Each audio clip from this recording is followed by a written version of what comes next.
Hi, my name is Jorge Guzman. I'm the executive chef for Surly Brewing, the beer hall and brewer's table. And today we're making maple mustard marinated pork chops with root vegetable hash and an arugula kale salad. First, we're gonna start by making the marinade, and we'll start with our herbs. We're gonna take some cilantro, chives, and thyme. We're gonna get our plastic bag ready. All you need is a Ziploc bag.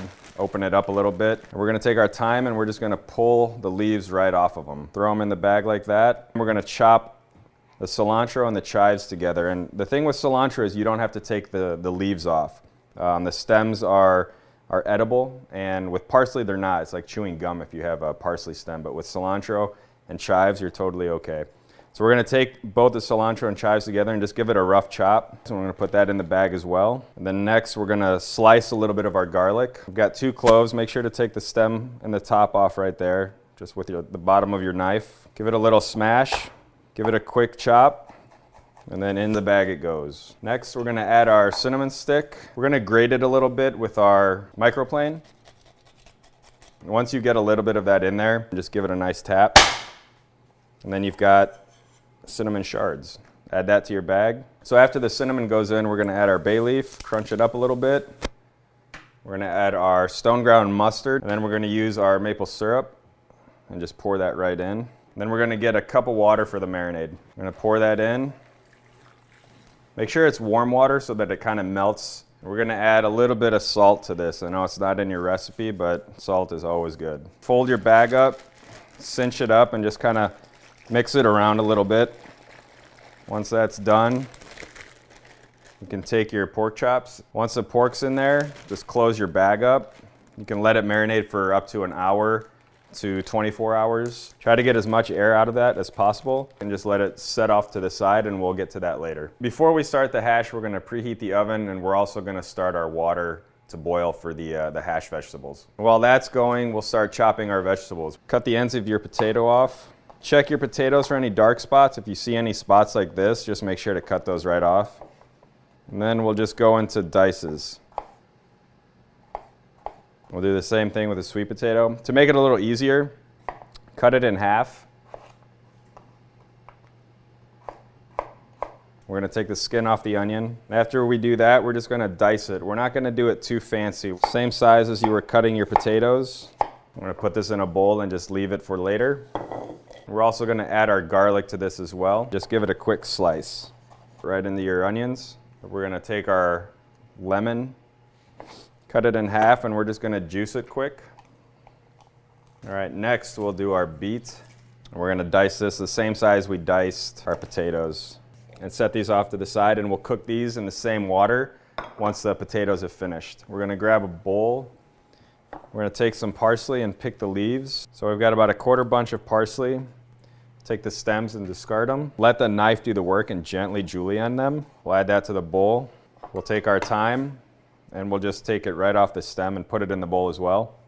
I'm gonna grab about a 1/4 bunch of cilantro. We're gonna do the same principle we did with the parsley. So we'll just bring our cutting board over to the stove, and we'll just pour this right in. And that'll take about 5 minutes. These are perfectly done. So what we're gonna do is put them on the paper towel to cool and to dry. And the next thing we're gonna do is we're not gonna dump this water. We're gonna use the same water to cook the beets. There's a lot of nice flavor in here. We're gonna pour our beets right in there, and then just get those simmering as well. All right, so our next move is gonna be to remove the pork chops, and it's always good to maybe make your marinade a day before. That way you have it ready and you can marinate it a day before you start the recipe, or even a couple hours before the recipe starts. So our first move here is gonna be take the pork chops out, and you wanna take all the herbs off of this. It's okay to have the mustard grain on there. This pork is actually from Hidden Streams Farm here in Minnesota. Really great farmers. We're gonna dry the pork on top. And we're gonna take our marinade and we're gonna go over to the stove and just pour that into a pot. It'll be on medium-high heat. While that's happening, we're gonna start our pork chops. And we're heating a cast iron pan right here. We're gonna add a little bit of oil to the pan. So the beets are at a nice simmer. We're actually gonna turn those guys off. We're gonna do the same thing with our beets, just let them cool on a paper towel. And then our marinade has got a nice simmer going right now, and you can see how that's kind of thickening up. We're gonna grab our pork chops, our salt. And we're gonna salt them really nicely on one side here. And you're just gonna let them go for about 3 minutes on that side. Then we'll flip them over and we'll just throw them right in the oven. So we're gonna get our cast iron pan heated up. We're gonna check our pork chops right now. Gonna season the other side. It's starting to get a little white here, which is good. We're gonna take one, we're gonna flip it over. Then we're just gonna pop it right in the oven. Okay, so now once our beets have cooled, we're gonna put all the vegetables together. So our pan is heating up. Add a nice chunk of lard to that. So the first thing we're gonna start with is our onions and garlic. Sweat those for about 2 minutes. And once they start turning a little translucent, that's kind of what we're looking for. Once it gets to that point, we're gonna add our vegetables. We're just gonna let those cook for a little bit. Our next move is we're gonna pull the pork chops out. We've got our glaze right here. It's nice and thick, mustardy, mapley. Take the pork out. Then we'll just take our glaze and just rub it onto the pork. Once you start seeing some color on your onions and your potatoes, probably about 3/4 of the way done. Give it a taste too. If you think it needs more salt, go ahead and add a little bit more. We'll add a little bit of pepper to this as well. So once the hash starts kind of binding together, you know you're pretty much there. And what we're gonna do is turn the heat off. And then we're gonna add our herbs. And that is the hash. Make a quick herb salad. So we've got a really kind of wintry, heavy dish here. So what we want is something light. So we're gonna add a nice bright green salad. A beer would be great, maybe an IPA, or a nice glass of Riesling, especially with pork and hash would be really nice. A dry Riesling would be very tasty. So we're gonna start with our olive oil. And always dress the side of your bowl. Don't dress the actual greens because then you're gonna get them really soggy.